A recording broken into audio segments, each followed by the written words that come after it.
स्वागत है आपका डिजिटल लर्निंग हब में। आज की इस वीडियो में हम नोटपैड सॉफ्टवेयर के बारे में जानेंगे। अगर आप कंप्यूटर में टेक्स्ट एडिटिंग, कोड या नोट्स बनाने के आसान तरीके सीखना चाहते हैं तो यह वीडियो आपके लिए बहुत फ़ायदेमंद होगी। तो चलिए आज हम सीखते हैं नोटपैड होता क्या है। सबसे पहले मैं आपको इसका साधारण एक इंट्रोडक्शन कर देती हूँ। नोटपैड एक साधारण टेक्स्ट एडिटर होता है जो कि विंडोज़ ऑपरेटिंग सिस्टम में पहले से इंस्टॉल आता है। यहाँ हमें प्लेन टेक्स्ट फाइल बनाने में और एडिट करने में, सिंपल डॉक्यूमेंट टाइप करने में और सेव करने की सुविधा हमें प्रदान करता है। तो हम चलते हैं नोटपैड की ओर। सबसे पहले हम नोटपैड को ओपन करने की प्रोसेस जानते हैं कि नोटपैड को हम ओपन कैसे करेंगे।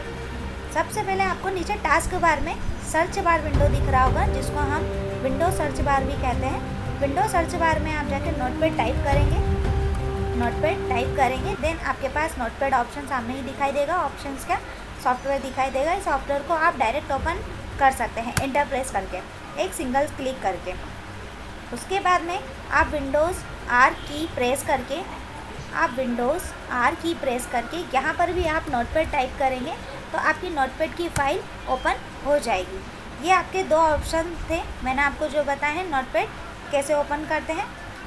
यह अब मैं आपको नोटपैड का जो इंट्रोडक्शन या स्क्रीन विंडो जो भी आपको दिखाई दे रही है उसको मैं आपको बता देती हूँ कि कैसे वर्क करती है।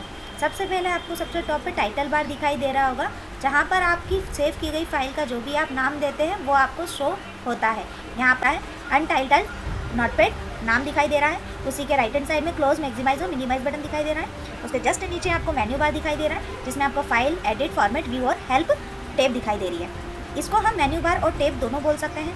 फाइल मेन्यू में आप सबसे पहले मैं आपको बता दूं, हम नया पेज ले सकते हैं कंट्रोल एन से। इसी के आगे आपको शॉर्टकट कीज़ भी दिखाई दे रही है। साथ ही हम न्यू विंडोज़ की shortcut keys control shift plus add, हम नई विंडोज़ भी इसको ओपन कर सकते हैं। Open control plus O shortcut keys है इसकी। आप डायरेक्ट फाइलों को जहाँ भी आपने सेव किया है वहाँ से लोकेशन पर जाकर आप फाइल को डायरेक्ट ओपन कर सकते हैं। जैसे कि मैंने यहाँ पर कोई सी फाइल ओपन करना है तो मैंने ओपन पे क्लिक करा। देन मेरी कोई सी अगर फाइल नोटपैड पे बनी होगी, मैंने अभी नोटपैड पे कोई फाइल नहीं बनाई है, फर्स्ट डॉक्यूमेंट के नाम से जो फाइल दिख रही है मुझे, मैं इसको ओपन कर लेती हूँ। ये माई इंडिया के नाम से मैंने एक फाइल बनाई थी जो मैंने आपके सामने ओपन की है। दूसरा मैं फाइल पे वापस जाती हूँ। ऑप्शन आता है हमारे पास एस, जिसको हम कंट्रोल एस की सहायता से भी फाइल को डायरेक्ट सेव कर सकते हैं। अभी आपने जो फाइल माई इंडिया के नाम से फाइल देखी है वो फर्स्ट डॉक्यूमेंट के नाम से सेव है, जो आपको यहाँ पर टाइटल बार में शो हो रहा होगा। मैं यहाँ पर माई डॉक्यूमेंट के आगे और भी कुछ लिख देती हूँ, माई फर्स्ट प्रोजेक्ट, ये मैंने लिखा और इसको मैंने यहाँ से सेव कर दिया। चूँकि मेरी फाइल ऑलरेडी पहले से सेव थी, इसलिए मुझे वापस से सेव करने की ज़रूरत नहीं है। मैं इसको सेव एज करूँगी। मुझे ये फाइल किसी अदर लोकेशन पर किसी और नाम से सेव करनी है। मेरी जो पहले वाली फाइल थी वो फर्स्ट डॉक्यूमेंट के नाम से सेव थी, मैं इसको अब सेकंड डॉक्यूमेंट के नाम से सेव कर देती हूँ। तो मैं यहाँ पर सेव कर दूँगी सेकेंड डॉक्यूमेंट के नाम से, फिर मैं इसको सेव कर दूँगी। मैं उसी लोकेशन पर डॉक्यूमेंट्स में इसको सेव कर रही हूँ।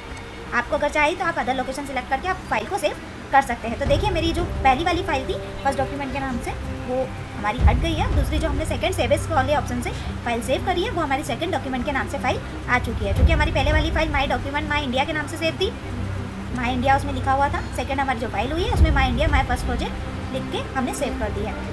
अब फाइल ऑप्शन में हम पेज सेटअप का ऑप्शन है, पेज सेटअप के ऑप्शन को हम देखेंगे। पेज सेटअप में आप नॉर्मली जब प्रिंट देने जाते हैं तो आपके पेज की सेटिंग की जाती है।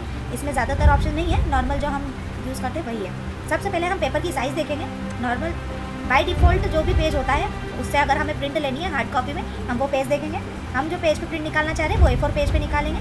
A4 पेज निकालने के बाद में हमें ये ओरिएंटेशन दिया जाता है। ओरिएंटेशन आप लैंडस्केप में निकालना चाहते हैं या पोर्ट्रेट में निकालना चाहते हैं। पोर्ट्रेट मतलब होता है खड़ा और लैंडस्केप में होता है आड़ा। अगर आप आड़े में निकालना चाहते हैं तो आप इसको लैंडस्केप में देके प्रिंट दे सकते हैं। पोर्ट्रेट में करना चाहें तो पोर्ट्रेट में आप दे सकते हैं। यहाँ से आप डायरेक्ट मार्जिन भी सेट कर सकते हैं। जैसे मैंने 25 नहीं रखी बल्कि चारों दिशाओं की मार्जिन मैंने 28 सेट कर दिए। मैंने यहाँ पर रखा, देन यहाँ पर मैंने ओके प्रेस कर दिया। जब हम प्रिंट देंगे तो हमारे जो पेज की प्रिंट आएगी वो A4 साइज़ पे जो आपने मार्जिन सेट करी है उसी मार्जिन के अकॉर्डिंग प्रिंट आएगी। उसके बाद में हमारे पास जो ऑप्शन आता है वो होता है प्रिंट का। प्रिंट ऑप्शन भी यही है। हमारे पास अगर प्रिंटर अटैच है तो डायरेक्ट हम उस प्रिंटर का सिलेक्शन करेंगे और हम प्रिंट दे देंगे। यहाँ पर जो भी आपको नंबर ऑफ कॉपीज़ लिखना है, यहाँ पर नंबर ऑफ कॉपीज़ दीजिए, जितनी भी आपकी प्रिंट आउट निकालनी है उस कॉपीज़ निकालनी है, तब यहाँ से डायरेक्ट इसको प्रिंट का ऑप्शन देके कर सकते हैं। उसके बाद में यहाँ पर एडिट फॉर्मेट होता है। एडिट में भी आपको बहुत सारी चीज़ें मिलेगी जो डॉक्यूमेंट को, टेक्स्ट को आपको एडिट करने में सहायता प्रदान करेगी। जैसे कि आपको डॉक्यूमेंट टाइप करने में भी देगी। अंडू मतलब अगर आपसे कुछ गलती हो जाए या फिर आप आगे बढ़ना चाहते हैं तो आप कंट्रोल Z की मदद से एक कदम पीछे आ सकते हैं। जैसे बैक स्पेस का काम होता है ना, एक कदम पीछे करके या उसको डिलीट कर देते हैं, वैसे ही अंडू का भी वर्क होता है कि अगर एक गलती से भी कुछ आपका वर्क हो गया तो आप कंट्रोल Z की मदद से एक कदम पीछे आ सकते हैं। कट कॉपी पेस्ट वगैरह आपको ईजी पता होगा, आपने और भी सॉफ्टवेयर में यूज़ किया होंगे या ड्राइंग शीट में भी आपने यूज़ करा होगा, पेंट ऑप्शन में भी यूज़ करा होगा।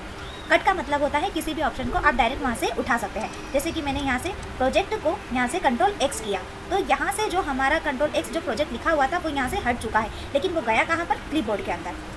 अब उसी की सहायता से हम वापस जाएंगे एडिट में और यहाँ पर देखिए हमारा पेस्ट ऑप्शन चालू हो गया। क्यों? क्योंकि हमने कट की कमांड दे रखी है जो कि क्लिपबोर्ड में जाके हमारा प्रोजेक्ट लिखा हुआ टेक्स्ट वो क्लिपबोर्ड के अंदर है, तो अब वो क्लिपबोर्ड में रखा हुआ है, तो यहाँ पर हमारे पास पेस्ट ऑप्शन चालू हो गया है, जिसकी मदद से हम क्लिपबोर्ड में लिखा हुआ टेक्स्ट हम डायरेक्ट यहाँ पर पेस्ट कर सकते हैं।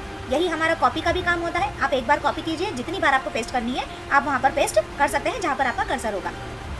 उसके बाद में डिलीट है, जो कि आप ऑप्शन सारा सिलेक्ट करिए, जो भी डॉक्यूमेंट जो भी आपने टेक्स्ट लिखा है उसको पूरा सिलेक्ट करिए और यहाँ पर डिलीट कमांड प्रेस कर दीजिए। आपका जो भी मैटर है वो पूरा डिलीट हो जाएगा। सर्च विद बिंग ये आपका ऑप्शन होगा। अभी अकॉर्डिंग मैं आपको बता दूँगी, सर्च में फाइंड का मतलब होता है पूरे डॉक्यूमेंट टेक्स्ट में या पूरे डॉक्यूमेंट में किसी वर्ड को आपको सर्च करना हो, फाइंड करना हो, तो आप फाइंड का यूज़ कर सकते हैं। फाइंड नेक्स्ट मतलब आप जहाँ भी वर्ड को चेंज करना चाहते हैं या वर्ड को देखना चाहते हैं तो उसे फाइंड नेक्स्ट करेंगे तो फर्स्ट वाला सिलेक्शन आपके दूसरे वाले सिलेक्शन पर चले जाएगा। प्रीवियस मतलब आप पहले वाले सिलेक्शन पर जाना चाहते हो, जहाँ पर आपका फाइंड ऑप्शन जो भी आपने सर्च किया है पहले वाले पर देखना चाहते हो तो आप प्रीवियस जाते हो, मतलब आप पीछे जा सकते हो।